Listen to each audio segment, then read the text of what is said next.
Life has a curious way of guiding us through winding paths, where every choice and challenge molds us into who we become. For as long as I could remember, the notion of forging my own destiny fascinated me. I grew up in a modest home where dreams were fragile yet unwavering. My mother, who juggled several part-time jobs, always told me that perseverance could turn even the most daunting dreams into reality. It was those early conversations as she fixed the frayed edges of my school uniforms or stirred a steaming pot of soup that planted the seed of ambition within me. I believed I could do anything, even own a radio station someday. College was my proving ground. I stepped onto the university campus with barely more than a suitcase and an old transistor radio my mother handed me as I boarded the bus. It wasn't just a token of encouragement, it was a tangible reminder of where I came from and what awaited me if I failed. The pulse of the city, the constant buzz of ambition around me, fueled my resolve. I threw myself into classes, joined the college radio station, and soon found myself managing morning shows and handling broadcast equipment that had stories older than I was. It wasn't always smooth sailing. There were times when the pressure seemed insurmountable. Balancing studies, work, and a social life was like juggling a dozen glass balls in a storm. But I adapted, learned, and thrived. Years later, when opportunity finally knocked and I bought my own station, WJTW, I felt an indescribable surge of fulfillment. It was a testament to every late night, every moment of doubt, and every risk I had taken. Sitting at my cluttered desk, I looked out through the frost-covered window, letting the reality of my tangled life weigh down on me. A biting wind lashed at the barren branches outside, and the forecast threatened an oncoming blizzard. Most of the townsfolk eagerly awaited the snow as it promised a picturesque prelude to Christmas, still weeks away. Yet not everyone shared their excitement. For those struggling under the rising tide of unemployment, festivities were an afterthought. The county's jobless rate had skyrocketed to more than 14%, casting a dark shadow over many homes. In my hand, a nameplate caught my eye, Tom Ambrose, President. A bittersweet smile crossed my face as I remembered the day I purchased the station. WJTW wasn't just a business. It was a piece of me, and the only one of its kind serving our city and county. As I sat there watching the wind create swirling snow patterns, my mood wavered between gloom and hope. The Christmas music playing in my office didn't lift my spirits as it usually did. These were desperate times, with bankruptcy looming over me, but I had a plan that I hoped would save me. It all started around 18 months ago when Windward Sporting Apparel Company announced the shutdown of all its U.S. operations. Only 2 factories remained, one in New Jersey and the other near Milton, North Carolina, my hometown. Our local factory was the 5th largest employer in the region. Rumors about its closure swirled, and in the end, the decision was made to close. Within 2 weeks, the factory shut down, leaving nearly 200 people unemployed. Those were 200 direct jobs lost. The surrounding area likely lost another 300 to 400 indirect jobs due to the closure. Soon after, Walmart announced it would shut down its local store following the opening of a superstore 20 miles away. Other businesses, including CVS Pharmacy, followed suit by either closing or relocating. Then, the national economy tanked. Unemployment in our area rose to between 14 and 15% and threatened to climb higher as our local economy crumbled. The radio station lost nearly 40% of its advertisers. I found myself struggling to pay my bills. I had mortgage debts for both the station and the land where I planned to build a new tower. To make things worse, I found out that Edgar Brenner, who held the mortgage on the land, was moving to foreclose. I owed just $37,000, but if I couldn't get the mortgage current, I would lose both the land and the money I'd already invested. It felt like I spent my days just juggling bills and keeping creditors at bay. Owning a radio station had been my lifelong dream. I was fascinated by broadcasting, especially radio. But with all my recent challenges, my confidence had taken a huge hit. Still, my passion for radio endured. In business school, they taught us that if you keep losing money, you need to cut your losses. But I didn't want to give up on the station. My love for radio started in 2nd grade when I first noticed the tube radio my mom kept in the kitchen. It had a warm, inviting sound. Each morning, Mom would tune in to her favorite station, WNEW in New York City, and William B. Williams would fill the kitchen with friendly chatter and soft music. On cold winter mornings, I would look at the radio and envy Mr. Williams. He was in a cozy, safe spot while I had to brave the cold on my way to school. Of course, I had no idea back then that Mr. Williams probably had to get up at 4 in the morning and deal with New York City's cold and traffic to reach that warm, safe place. Regardless, I think that's when I first fell in love with radio. My passion grew over the years, and by high school it was nearly an obsession. Yes, I was the guy who did the morning announcements. It was the closest thing to radio I could do at the time. And yes, I was one of those kids who helped with the school's audio-visual equipment. Soon after starting school, I got a job. It was part-time during the school year and full-time during the summer. Most of what I earned went into a savings account I called my radio station fund. I kept working through college and saving. My grades were good enough for a state-funded scholarship, and my parents covered the rest while I pursued a business degree. Although I wanted to major in communications, I knew a business degree would be useful when I finally owned my station. As soon as my parents dropped me off at my dorm freshman year, I immediately looked for the college radio station. Within an hour of being on campus, I was already signed up to volunteer. Those 4 years were amazing, and by my senior year, I was promoted to station manager, a position that even came with a $500 a month paycheck. The only downside was dealing with Chad Duncan III. Chad was an insufferable snob and the editor of the school newspaper. His wealthy parents owned several newspapers and magazines in the Northeast, and he never missed an opportunity to remind everyone about his connections, or that he would someday run TriStar Media. Despite his arrogance, I had to coordinate with him for school events to plan ads and attend the quarterly budget meetings that the college required for funded organizations. I began attending these meetings as a sophomore, but got more involved in my junior year when it was decided I would be the next station manager. During his junior year, Chad became the editor of the school newspaper, which only boosted his ego even more. We first clashed when I presented my budget at the start of my senior year. The station badly needed to replace some outdated equipment. I'm pretty sure Marconi himself built some of it. It was so ancient. Chad, meanwhile, wanted to increase the newspaper's budget to buy a new computer system, even though the existing ones were under 3 years old, and purchase new furniture for their office. When the final budget was approved, the radio station received a $40,000 increase, while the newspaper's budget was cut by $25,000. Chad was furious. The newspaper's budget was reduced because it had shifted to digital a few years prior. Printing, once its biggest expense, was no longer significant since most students read the paper via an app. This didn't matter to Chad. He now resented the radio station, and especially me as its manager. I'd known Chad had a girlfriend, Amanda Edwards. She wasn't exceptionally beautiful, but was very nice. They had been together since freshman year, but Chad suddenly dumped her midway through senior year. Amanda, who was majoring in interior design and wrote columns for the school newspaper, was deeply upset. She soon began working at the radio station, which only fueled Chad's resentment towards me and the station. I offered Amanda a job as a roving reporter and let her run a weekly editorial column. Chad was livid when he learned I'd taken her on, adding to his hostility. Chad retaliated by criticizing the radio station in every newspaper issue. We, in turn, responded with our own jabs. Chad then complained to the college president that we were wasting our budget on pizza and beer. While it was true we held weekly pizza and beer parties, we paid for them ourselves. Despite this, I was called before the disciplinary board. Chad arrived with photos of our parties, while I came with receipts proving every station expense was legitimate. We were found to have done nothing wrong, so no disciplinary action was taken against me or the station. Although I found the feud ridiculous and tried to make peace, Chad saw it as a sign of weakness and escalated his attacks. It took weeks, but we eventually got our revenge with the help of Billy Williams, a computer science student. When Chad would finalize each issue and send it to the print shop and online, Billy figured out how to intercept it and swap it with one we altered. We didn't do anything terrible, just inserted absurd stories, countless limericks, and only partial sports scores. We added silly editorials like calling for mandatory nap times in class and drinking fountains that dispensed beer. When the paper came out, Chad was livid. Most of his staff found it hilarious, which only made him angrier. I couldn't understand why he was so upset. By most accounts, it was the most entertaining issue in years. We wanted to embarrass Chad, but things backfired on us. Chad didn't share the humor. "You son of a witch!" Chad shouted, bursting into my office and slamming a copy of the paper onto my desk. "You did this! You ruined the paper!" He was so angry that spit flew as he spoke.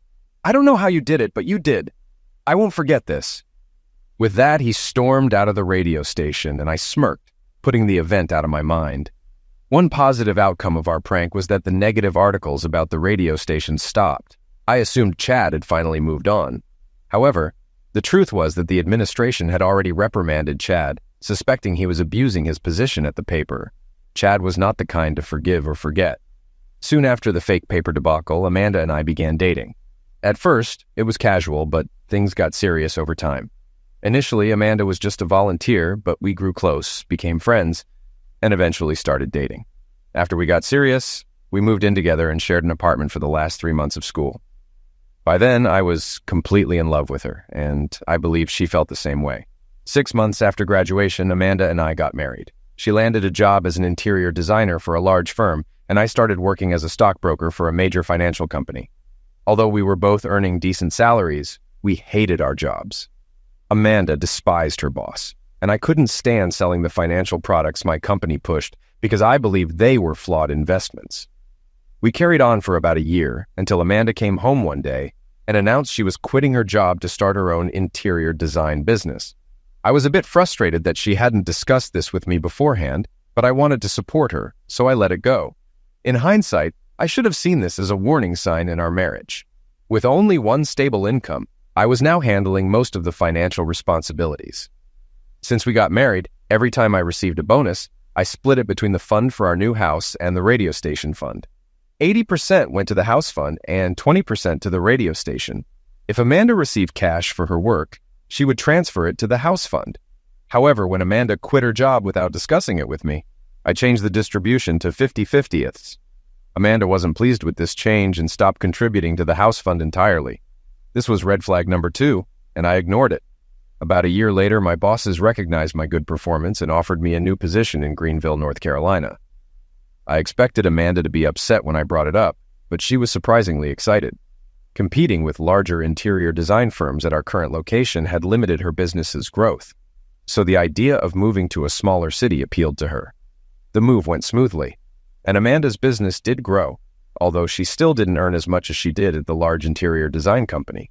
On the other hand, I received bonuses for relocating to Greenville, opening an office and staffing it within a month, and making the office profitable within 6 months. Despite the financial success, I still disliked my job. We settled into a rented house and continued with life. On weekends, Amanda and I explored the small towns around Greenville. Amanda searched for furniture and decor for her business, while I hunted for antique radios. I managed to buy 5 radios, including the exact model my mother had in the kitchen when I was young. One day, one of our trips changed everything. We decided to visit Milton, a small town. After browsing the antique stores on one side of town and having lunch at a charming diner, we set out to explore more. We turned onto a side street and ended up in a quaint residential area. I wanted to head back, but Amanda wanted to continue. I reminded her there were more antique stores to see on the other side of town, but she was captivated by the variety of houses. As we rounded a corner, Amanda spotted a stately 2-story colonial a couple of blocks away. She insisted we check it out, and as we approached, she was excited to see a for sale sign in the yard. The house was open for viewing that day, and Amanda eagerly pulled me up the steps. The realtor was happy to see visitors, as it had been a slow day. Amanda followed the realtor, inspecting every inch of the house. The house appeared well built, but needed some repairs. Amanda wanted to go through the house a second time, but I found something else that caught my attention: a radio station in the field behind the house. While Amanda explored the house further, I wandered over to the station, which had a sign out front reading, WJTW 1590 AM, your hometown radio station. The I and O in radio were so faded they were nearly invisible. Inside the station, I met Mrs. Sylvia Porter in her office. She looked startled, as if she hadn't expected anyone to come in, thinking she'd locked the door. I quickly learned she owned both the house Amanda was eyeing and the radio station. She and her husband had run the station for 32 years. Initially, they had lived in part of the station itself. Mr. Porter later expanded the building, adding 2 bedrooms, a bathroom, a small living room, and a kitchen, along with a fireplace in the living room. After their 2 daughters were born, he built the colonial house across the field. Mrs. Porter's eyes clouded over when she mentioned her husband, who had passed away 2 years earlier. She had tried to keep running the station, but her heart wasn't in it. The station had been up for sale for over a year, but no one showed interest. 5 months earlier, she had shut it down since the station's license was due for renewal, and she had no plans to renew it. Her intention was to sell the land and move to Florida to be near her daughters. She felt disheartened as no one had made an offer, and the last two potential buyers for the house couldn't secure financing. People had advised Mrs. Porter not to offer her own financing, but she was reconsidering. The more I talked to her, the more excited I became about owning the station. I told her I was interested but didn't have enough money.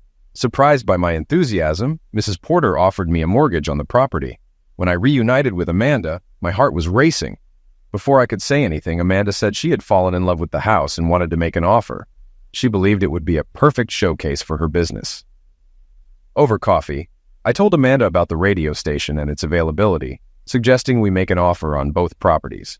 Initially, Amanda was hesitant when I laid out the idea of buying both the house and the station. She thought we should use the combined funds to make a larger down payment on the house and save the rest for repairs. Although the house was well built, Mrs. Porter hadn't maintained it well. It needed new paint inside and out, the flooring had to be replaced, some window panes were cracked, and the porch decking needed repairs. Several railing spindles were also broken and needed fixing or replacing. Knowing Amanda would be upset if I dismissed her idea outright, I explained that buying both properties could get us a better deal. I also shared my confidence in convincing Mrs. Porter to finance both purchases. By the end of our conversation, Amanda agreed. We made an offer of $200,000 for the house.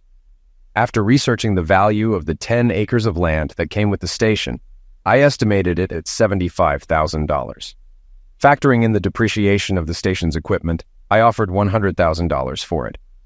Mrs. Porter accepted our offer and agreed to finance the house at 4% interest and the station at 7%.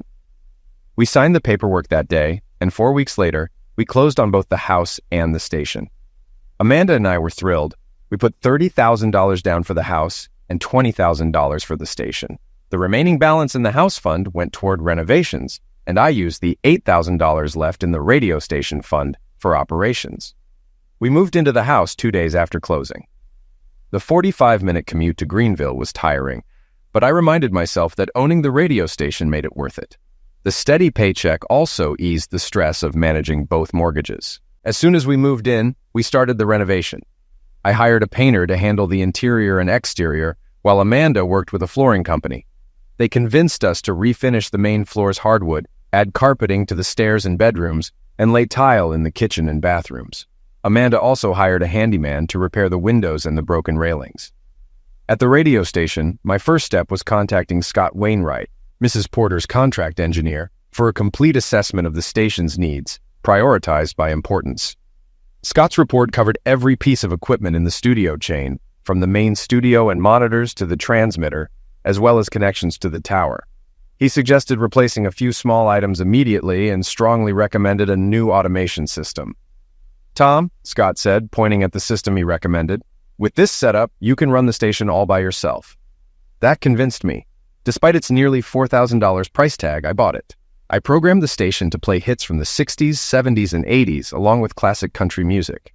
I wasn't sure what the audience wanted, but figured it would work until I got a better sense. It turned out to be exactly what listeners wanted. Scott also mentioned something else that intrigued me. Before he passed away, Fred had hired a broadcast engineer from Washington to study moving the tower 20 miles closer to Greenville. The study showed that this move would provide strong coverage in Greenville. I learned that Fred had already submitted an FCC application for the move, and it had been approved. However, the application would expire in 3 months. I quickly applied for an extension, which was granted. But the main obstacle was the $125,000 cost of building the new tower and ground system, excluding the land. That was money I didn't have. I put the project on hold and focused on raising funds. I took a week's vacation to help with home renovations and programmed the music into the new automation system. After loading the music, station IDs, and liner notes, I turned the station back on. To my surprise, the response from the local community was overwhelmingly positive. Just 2 days after going live, my first advertiser, Herb Canner from the local funeral home, walked in. I got to work. For the next 18 months, 2 issues loomed over my otherwise happy life. The first was that I still hated my job and the commute. The second was finding out Amanda couldn't have children. I was devastated by this, but Amanda surprisingly wasn't and refused to consider adoption. This should have been my third warning sign about Amanda, but I missed it too. Of the 2 problems, I could only solve one. The other I had to learn to live with. One night, I told Amanda I wanted to quit my job in Greenville. She was initially upset and worried. Her design business hadn't grown as she had hoped, and she was still only making about 80% of her previous salary. Amanda insisted I not quit, so I decided to show her the financial benefits clearly. The next day, after finishing my work early, I spent the rest of the day creating a spreadsheet to demonstrate how we could maintain our lifestyle even if I left my job. I showed that the revenue I was putting into the station could cover all but around $1,000 a month of our expenses, and I was sure I could make up the shortfall by having more time to sell ads. That potential gap was enough to make Amanda reconsider, so I added one last option I was embarrassed not to have thought of earlier: free advertising for Amanda's business on the station. That evening, Amanda softened when I shared the plan and was excited about the free advertising, especially the idea of voicing her own commercials. I couldn't believe I hadn't offered it sooner. I had been too focused on finding new paying clients. My strategy was straightforward. I visited at least a dozen businesses each week, including current and potential advertisers. I would introduce myself to the owners or managers, hand out small promotional items like pens, notepads, or calendars, and talk about the benefits of radio advertising, presenting our rates. I encouraged them to voice their own ads to make their business feel more personal, so new customers would feel familiar walking in. For the next 3 years, I lived my dream. I had a wife I loved and believed loved me. I fulfilled my lifelong goal of owning a radio station, and business was going well. But as I mentioned, life eventually descended from those highs into chaos. I reached a point where I nearly lost everything. Yet, I didn't give up and slowly began to claw my way back. I had to fight for myself and everyone who relied on the station. One person who particularly depended on the station was Lou Talbert. He worked the night shift at the Windward plant and had been a DJ in major cities for 20 years, before booze derailed his career. A month after the station relaunched, I realized I needed more voices than just mine, and sometimes Amanda's. Unsure if I could afford to pay anyone, I was surprised when Lou walked in and introduced himself. Though it was only 11 a.m., I could smell booze on him. But I was intrigued when he spoke of his experience at various radio stations. So I took a chance and hired him for a morning show from 7 to 9. When people learned I'd hired Lou, they said I was making a mistake. But Lou was committed. He showed up on time every weekday, and one of my rules was no drinking before or during the show. At first, Lou restricted his drinking to the afternoons, then just to weekends, and eventually quit altogether. As he stayed sober, I expanded his responsibilities and raised his pay. His show started off rough. Lou hadn't been on air in years and was used to having someone else at the controls. But he gradually found his rhythm, and listeners loved his mix of music and stories. Lou shared tales from his life and stories of the neighborhood and people he'd encountered, filled with struggle, sacrifice, love, triumph, and redemption. I was amazed at how he consistently found new stories to tell. Though he never mastered the remote control smoothly and often made mistakes, these quirks endeared him to listeners. The next person to find refuge at the station was a skinny, red-haired young man with pimples who wandered in one day. His unwashed state was unmistakable. Even from 15 feet away, his smell was noticeable. Later, I learned his story. Jimmy Saunders' father had abandoned the family, leaving his mother, who struggled with heavy drinking, to raise 4 children on her own. "What can I do for you, son?" I asked gently. His eyes widened with fear. "I'm sorry. I'll leave," he stammered, turning to go. "Hey!" I called after him, stopping him in his tracks. "What's your name?" "Jimmy Saunders, sir," he said, turning back, his voice shaky. "Well, Jimmy Saunders, would you like a tour of the station?" I offered. "Really? That would be great," he replied, disbelief evident in his tone, then quickly added, "if it's not too much trouble." "No trouble at all," I assured him with a smile. "There's nothing better than showing someone your radio station. Even though I don't truly think of it as my station, I see it as belonging to the people of Calvary County." Jimmy reminded me of myself, minus the red hair and pimples. He was captivated by everything he saw, and I enjoyed watching his face light up as we moved from room to room. It was like seeing someone discover a passion for radio firsthand. When the tour ended, I could tell he didn't want to leave, so I asked if he'd like to volunteer at the station. Jimmy's face lit up, and he nodded eagerly. I handed Jimmy 2 WJTW t-shirts, which he clutched tightly to his chest. The expression on his face spoke volumes. Those t-shirts meant far more to him than their monetary value. "There's just one thing," I said, pausing to choose my words carefully. If you're going to work here, you'll need to shower before coming in. Jimmy's face shifted instantly from joy to anxiety. We don't have running water at home, he admitted, his voice trembling.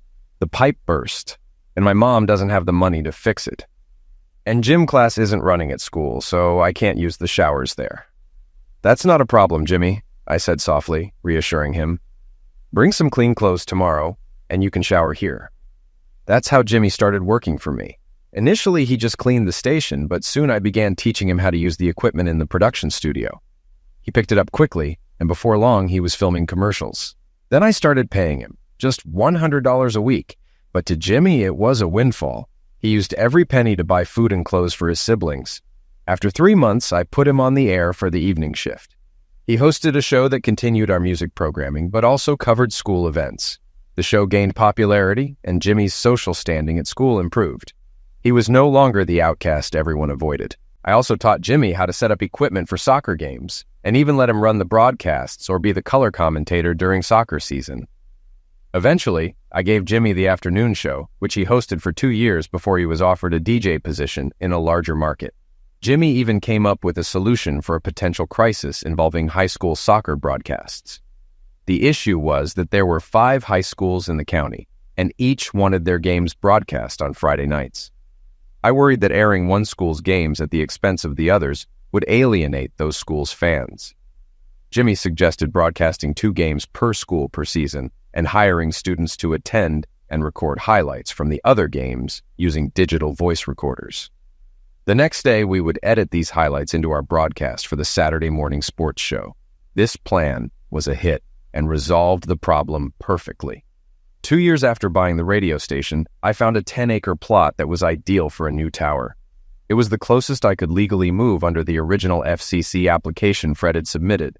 The land belonged to Edgar Brenner, one of the area's largest farmers known for his hard-nosed business tactics. He owned 1,500 acres of prime farmland, but the 10 acres I wanted were swampy, with only 1 dry acre. Despite this, Mr. Brenner insisted on $8,000 per acre, the going rate for prime farmland, even though the land was far from it. He refused to negotiate, knowing it was the perfect location for me. I only needed 5 acres and tried to buy just that much along the road, but he was firm. It was all or nothing. I don't care if I sell the land or not, he said over the phone, but I'm willing to offer a 5-year mortgage at 9% interest. At that time, bank rates were only 3-4%. Brenner knew the local banks wouldn't finance me. After an exhaustive search, I found no suitable alternative and had to swallow my pride and accept his terms. I purchased the land knowing the station could afford the mortgage despite the tough conditions. 6 months later, business was doing well, and I realized I needed a part-time bookkeeper to handle accounting, phone calls, and billing. I wanted someone for 20 hours a week at $200 weekly. I posted an ad and even ran a small notice in a Greenville newspaper, but got no responses. Just when I was about to give up and wait until I could hire full-time, there was a knock at my door one morning. Standing there was a young woman in her early 20s, with a look of nervousness that reminded me of Jimmy. "Sorry to bother you," she said timidly, holding out a newspaper. "Is the job still available?" "Yes, it is," I replied, taking a moment to observe her. She was petite, with light brown hair pulled back into a ponytail, wearing a wrinkled dress and worn shoes. She looked slender, almost frail, but had a pretty face and a shy smile. She glanced around nervously, and I quickly refocused. "Please, have a seat," I said, gesturing to the chair across from me. "I'm Tom Ambrose," I introduced myself, extending my hand. "I'm Tracy Bronson," she responded, shaking my hand. "So, tell me a bit about yourself," I said. "Do you have a resume?" "No, sir," she answered, her eyes wide with worry. "I didn't know I needed one." "No problem," I reassured her. "Do you have any bookkeeping experience?" She shook her head and looked down. Honestly, the bookkeeping work I needed only required basic computer skills. "Are you familiar with Windows?" I asked. Tracy looked up and managed a small smile. "I can use a word processor," she said. "What about spreadsheets?" I pressed on. She shook her head again, and I began to wonder if this would work out. Just then, something unexpected happened. "Mommy," came a small, soft voice. Tracy jumped up from her chair. "I'm so sorry, that's my daughter. I'll take her back to the car." "No, let her come inside," I said, smiling. "I don't mind." The little girl couldn't have been more than 3 or 4 years old. Her fine blonde hair was freshly brushed and adorned with a pink bow, and the corners of her mouth were sticky with traces of a lollipop. Holding her mother's hand, she sucked her thumb. Once Tracy sat down again, the girl climbed into her lap and rested her head on her shoulder. "Can we eat soon?" the little girl asked. "I'm really hungry." "Sweetheart, we'll go eat when I'm done. This is my daughter, Kimberly," Tracy said, kissing her daughter's head. I reached into the cupboard and took out a Tupperware container. Opening it, I asked Kimberly, "Do you like cookies?" Her eyes lit up, but she looked to her mother for approval. Tracy nodded, and Kimberly took a cookie. "Thank you," she said. "One cookie isn't enough," I said with a smile, setting 2 more cookies on the table in front of Kimberly. "You need at least 2 more. What about you, Mom? These are homemade chocolate chip cookies made by Mrs. Myers down the street. She drops them off every week, joking that it's her way of bribing us to keep playing her favorite music on WJTW. Mrs. Myers would be disappointed if you didn't at least try one." Kimberly quickly ate her cookie, while Tracy hesitated before taking a bite of her own. She kept her eyes on me, probably trying to figure out if she would get the job. I glanced at Kimberly sitting in her lap and decided to take a chance on Tracy. "Well, if you're interested in the job, it's yours," I said as I stood up. Tracy's eyes brightened, and she thanked me sincerely. "I'll grab the W-9 form so we can get you started." Just as I was heading to my office, I heard Kimberly ask her mother a question that nearly broke my heart. "Mommy, are we going to have to sleep in the car again tonight? It's so cold in there." "It won't be for long, honey," Tracy replied, her voice sad. I paused and turned back. "If you're going to work here, you should at least know where the bathroom is. Come on, I'll show you around the station." I led them through the radio side of the building, and what struck me was Kimberly's wide-eyed excitement when she realized what was playing in the main studio was being broadcast live. I saved the residential section for last. The previous owners had lived there until they could afford to build the colonial house across the street. My wife and I had bought both the house and the lot together. I walked them through the rooms and then made an offer. "It just occurred to me that you're probably new in town and haven't had time to find a place yet," I said, a bit uncertainly. "If you've already got a place or plan to stay at a motel, that's fine. But if you'd like, you're welcome to use this part of the station until you find something more permanent." Tracy looked hesitant, so I tried to reassure her. "I know it sounds unusual, but Jimmy has stayed here many nights, and even Lou, my morning guy, used it when his apartment was being fumigated. I was actually planning to put new locks on the bedroom door, but I hadn't done it yet. If you'd like, I can put a lock on the main bedroom, and you'll have the only keys." Kimberly's eyes were filled with hope, but Tracy still seemed unsure. I knew they needed a place to stay, but I didn't want to push her. It had to be her choice. "If you want, I can put the lock on right now," I said, checking my watch. "But if not, I need to go, and you can start work at 9 tomorrow morning." Tracy looked at her daughter and then back at me. "We'd really appreciate it if we could stay here. You're right, we don't have anywhere to stay yet." In about 15 minutes, I installed the new lock on the bedroom door and handed Tracy the keys. "There's some leftover pizza and soda in the fridge," I said, pointing it out. "Help yourself to whatever you find. That's the rule here. And don't forget the cookies in my office. Please finish them so I don't eat them all myself." Tracy started working and living at the station. For the first week, she pretended she'd soon find another place, but I knew that on her current pay, she couldn't afford even a tiny room. At the beginning of the second week, she admitted she had nowhere else to go. Tracy told me she'd left her abusive boyfriend when he started striking Kimberly. I told her she could stay as long as she needed. Hiring Tracy turned out to be one of the best decisions I ever made. She mastered the spreadsheet program in under an hour and reorganized the filing system so we could easily find documents. She also created a client billing schedule and a template for invoices. Although I hired her for just 20 hours a week, she worked at least 40 and never complained. By the third week, I felt guilty and raised her pay to $250 a week. I also told her that if she wanted to try sales, she'd earn 25% of any ad revenue she brought in. Tracy took to sales naturally, soon earning $400 to $500 a month in commissions. I loved having Tracy and Kimberly around. Tracy was willing to take on any task I gave her, and I never knew where Kimberly would be playing.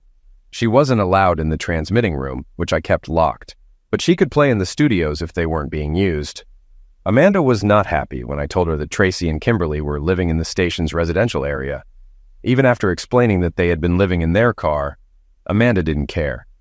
She was more concerned about how it looked for a young woman to be staying there, especially with her daughter. That should have been another warning sign for me, but I missed it. I still believed Amanda and I were living a dream life. I thought we were closer than ever and couldn't imagine loving anyone more. Amanda's business had grown so much that she was now earning more than she did at her old job, thanks in part to the commercials aired on the station. Everything seemed perfect. Our neighbors were friendly too. Mrs. Myers baked cookies and pies for us, and the neighborhood kids played stickball, street hockey, and dodgeball on the road outside the station. When I had free time, I would join them. Because I was much bigger than them, I used my left hand to even the playing field since I was right-handed. When we played hockey, I was only allowed to be the goalie, and my goal was twice as large. My favorite neighbor was Henry Wilson, who lived across the street from the station. A retired Marine and Vietnam veteran, Henry would come by 3 or 4 times a week to have coffee and chat. His stories were great, and not all were about the war. Some were more colorful. He had lost his wife, Ellie, 5 years ago, and it was clear he was still grieving. When he talked about her, you could see the love in his eyes. I loved spending time with Henry, but I noticed him declining over the years. He battled cancer, likely from Agent Orange exposure, and had heart problems. He'd had open-heart surgery a decade ago and 5 stents since. Despite being sick most of the time and struggling financially, Henry never complained. His income from Social Security and a military pension barely covered his medical bills. I suggested he visit a veterans hospital, but he refused, saying he'd rather die than go to that place, which had a poor reputation. I agreed. Our local veterans hospital was one of the oldest, understaffed, and poorly maintained. The way we treat our veterans is, in my opinion, disgraceful. People often say the only certainties in life are death and taxes, but they're wrong. The only real constants are death and change. That's what happened to my perfect little world. It began to change. The local economy started to falter when the Windward factory closed, followed by Walmart and a major pharmacy. The neighborhood had weathered hard times before and struggled to adjust, but when the national economy took a turn for the worse, everyone's business suffered, including the radio station. Advertising revenue dropped by 20%, and I struggled to make up for it. I managed to soften the blow somewhat by bartering with local businesses, like trading ad spots for gas at a local station and gym memberships for Amanda and me. Things seemed to settle for a bit, but the hits kept coming. Braxton Machine Company, which made parts for commercial and military aircraft and employed 400 people, announced it was moving operations to Mexico.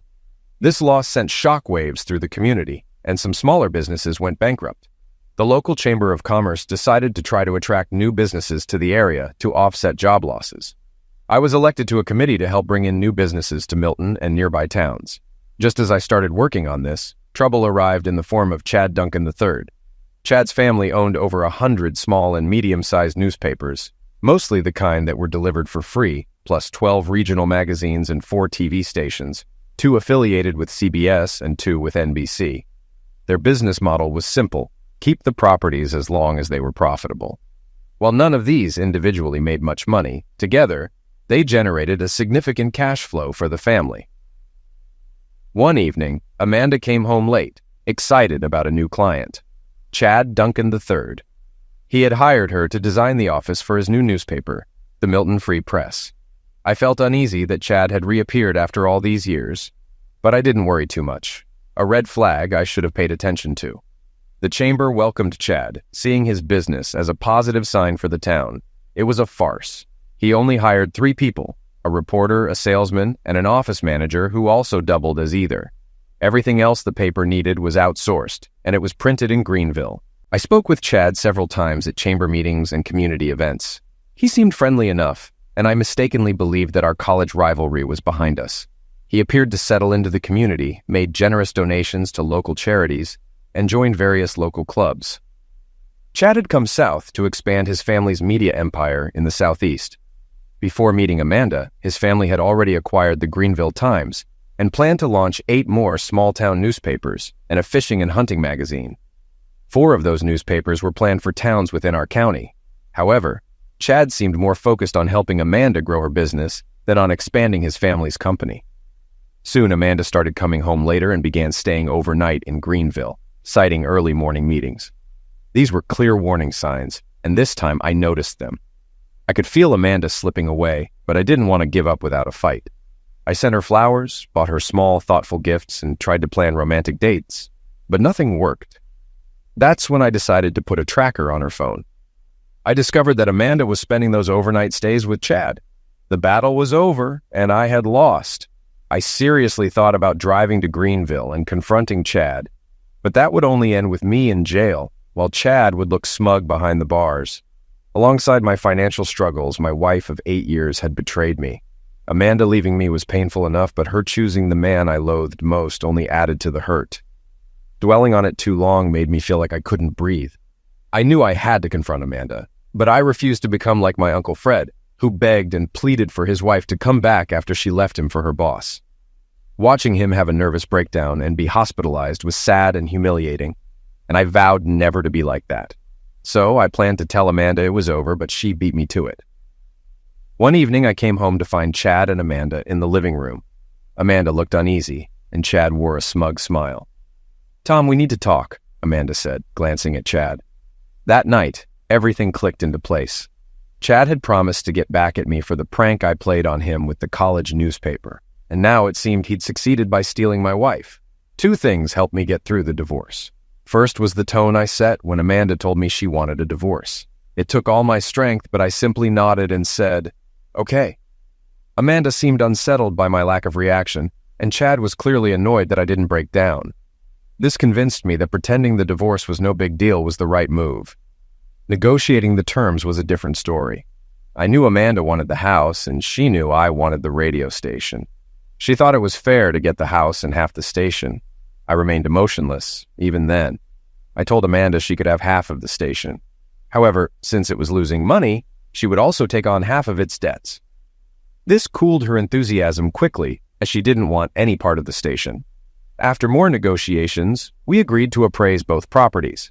If the radio station was worth more than the house, I'd pay Amanda half the difference. If the house was worth more, she'd owe me half. Two separate appraisals showed that the house was worth $20,000 to $40,000 more than the station. Amanda was furious and said she wouldn't pay me $10,000 if we used the lower appraisal. Her refusal irritated me, but I didn't show it.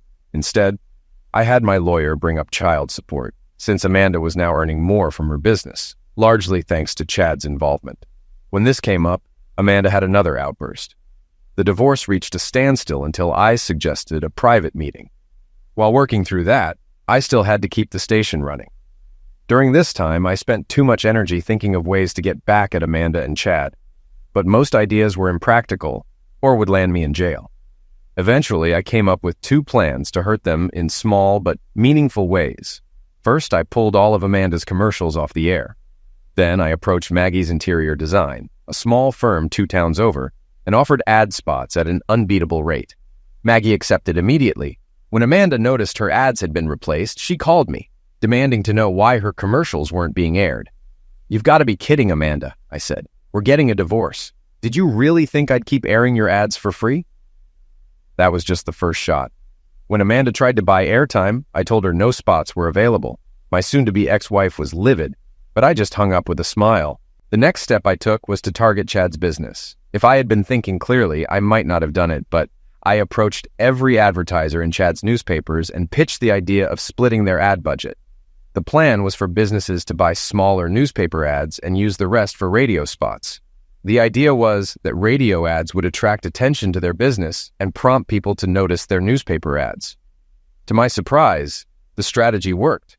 We managed to convince about 40% of Chad's advertisers to go for the deal. The extra revenue helped the station, though it wasn't a complete solution. Chad was furious, which brought me a bit of satisfaction. The divorce dragged on while Chad and Amanda paraded around town like a married couple, which annoyed me. I told my lawyer to inform Amanda's lawyer that we'd take the case to court if we couldn't reach an agreement soon. Eventually, they agreed to meet at her attorney's office, a move that didn't make my lawyer happy. When we walked into the conference room, Chad sat there smirking. I nodded at him with a smile. "Chad, you need to leave," I said. "I'm not going anywhere," Chad snapped, with Amanda backing him up. "Then this meeting is over," I said, turning to my lawyer. "We'll let the court handle it." "Wait," Amanda's attorney said as we started to leave. "Give me a moment to talk with my client." A few moments later, we were invited back in, and Chad left, looking frustrated. "Before we start, Amanda," I said, looking her in the eye, "I don't know what I did to deserve the way you treated me. If you wanted out of the marriage, you didn't have to cheat. You could have just told me, and I would have agreed to a divorce. I expected more from you, and I can't tell you how disappointed I am." Amanda blushed, but said nothing. I wasn't holding my breath for an apology. My lawyer stepped in. "Mrs. Ambrose, I have both your and Tom's income records for the past 2 years. You made about $30,000 more per year than Tom. The court could order alimony payments of $300 to $500 a month." "That's ridiculous," Amanda shot back. "Tom, if this is your way of trying to hurt me, I'll fight you." I responded calmly. "Amanda, I don't want alimony, but you won't pay me half the difference in value between the house and the station. Your lawyer will tell you that the court could make you pay at least $10,000, and may even use the average of the 2 appraisals, which is $15,000. The court could even go with the higher value, $20,000, and possibly add alimony. So let's compromise. Pay me $15,000, and I'll waive any alimony." Amanda looked at me for a long time before the anger in her eyes gave way to cold logic. The love she once had for me was clearly gone. After a pause, Amanda agreed to the compromise. "Then we're done here," I said, trying to sound upbeat. Before leaving, I approached Amanda and kissed the top of her head to unsettle her a bit more. "I hope you and Chad are happy," I lied. I turned at the doorway and waved. The uncertainty and confusion on her face were satisfying, even if only a small victory. The second thing that helped me through the divorce, and perhaps the most important, was Tracy and Kimberly. They were bright spots in an otherwise painful time. While my relationship with Tracy remained strictly professional, it was comforting to have someone in my corner. Tracy was shocked when she learned what Amanda had done, but the divorce forced me to make some significant changes. When I had to move out of the house I'd shared with Amanda, Tracy asked if she should find an apartment. "No, don't spend money on an apartment. We can share the living quarters," I said, adding a light joke. "Don't worry, I'll put a lock on my door so you can't take advantage of me." Tracy blushed, and I immediately felt awkward. "I'm just kidding. We'll just be roommates, unless you'd prefer your own place." No, Tracy quickly said. "Kimberly and I love living here. We'd be happy if you stayed permanently." I was relieved they were staying. I couldn't bear the thought of loneliness on top of everything else. Having them around helped me start to heal as weeks turned into months. What began as an employer-employee relationship turned into a friendship and then a close bond. 2 months after my divorce, I finally gathered the courage to ask Tracy out on a date. Life didn't become perfect after Amanda left, but peace gradually settled into my days. The radio station, once a symbol of ambition and struggle, became a sanctuary filled with new memories. Tracy brought warmth and order, her quiet strength helping me rebuild myself, one day at a time. Kimberly's laughter filled the halls, her giggles bouncing off the walls as she played near the consoles or watched me work with wide, curious eyes. Lou and Jimmy were constants, their presence and stories filling the station with life, a reminder of how far we'd come. Tracy and I grew closer in those months, sharing long talks on the porch under star-studded skies and quiet moments in the break room after hours. One evening, as the snow fell outside and the world seemed wrapped in a blanket of silence, I shared a memory from my childhood, my mother tapping out rhythms on the kitchen counter as she sang along to the radio. Tracy listened intently, her eyes warm with understanding. When I hesitated, she reached out, her fingers brushing mine. That touch said everything. I wasn't alone anymore. Winter tested the community as it faced economic blows and harsh weather, but I doubled down at WJTW, putting in late nights with Lou and ensuring Tracy felt secure in her role. We introduced new segments featuring stories from locals, tales of resilience that resonated with listeners. Henry Wilson even joined us on air one evening to share a story from Vietnam, and the phone lines lit up with calls thanking him for his service. I watched as tears gathered in Henry's eyes, moved by the power of connection. Tracy thrived in her role, mastering the station's operations and earning the respect of local advertisers. Kimberly would often sit coloring in the corner of my office as Tracy and I worked, her innocent chatter breaking up the silence and easing the loneliness that sometimes crept in. It started to feel like a family, even though I was hesitant to name it, afraid of shattering what we'd built by defining it too soon. One evening, after a particularly long day, Tracy stayed behind to help tidy up. Kimberly had fallen asleep on the old couch, surrounded by her beloved stuffed animals. Tracy and I stood together in the studio, the soft hum of the transmitter filling the silence. I turned to her and realized that what I wanted wasn't the polished ambition I had once shared with Amanda or the rivalry that had driven me. It was this, something simple, honest, and unbreakable. "Tracy, I started, but she stepped closer, silencing me with a smile. "You don't have to say anything," she whispered. And in that silence, the unspoken words between us were clear. Our first kiss was hesitant but full of emotion, a promise of things to come. The months that followed were a blend of cautious steps forward. We spent evenings on the porch sharing stories, laughing over Tracy's failed baking experiments, and basking in the warmth of Kimberly's joyful presence as winter thawed into spring. When Henry passed away that spring, the town felt the loss deeply. At his funeral, I spoke of his courage and kindness, his stories that had become woven into the fabric of our community. Tracy held my hand tightly as my voice wavered, offering the strength I needed to finish. WJTW continued to grow, finding its rhythm as advertisers returned and community support surged. Tracy's creativity led to local talent nights and expanded programming. Lou became a legend with his Memories at Dawn segment, and Jimmy, now in a larger market, called in with updates and signed off with, "But it's not the same as home." The station wasn't just surviving, it was thriving, a beacon of connection and resilience. My bond with Tracy deepened, evolving into a love that was undeniable. Kimberly started calling me Uncle Tom, each time making Tracy's eyes mist with emotion. On the anniversary of the day I first signed the papers for WJTW, I proposed to Tracy in the studio, where it all began. It wasn't grand or elaborate, just me, her, and a simple question. She said yes with tears and laughter, and Kimberly clapped her small hands in joy. Our wedding was intimate, filled with love and the laughter of friends and neighbors. Mrs. Myers baked the cake, and the ceremony was held in the old community hall, where Henry had once danced with Ellie. Tracy walked down an aisle lined with wildflowers picked by neighborhood kids, Kimberly scattering petals with all the solemnity of a child taking her role seriously. Lou, now retired but ever present, narrated the event live on air, speaking of love, loss, and new beginnings. Life didn't get easier overnight. There were late nights at the station, unexpected repairs, and the everyday challenges of balancing work and family. But each obstacle was met with Tracy's steady presence and the laughter of a growing Kimberly. The station became more than just a business. It was a living testament to second chances and the community's unwavering spirit. On the 10th anniversary of my ownership, we hosted a town event that brought everyone together.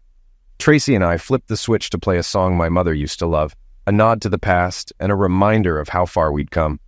The music floated over the crowd, blending with the sounds of laughter and the rustling trees.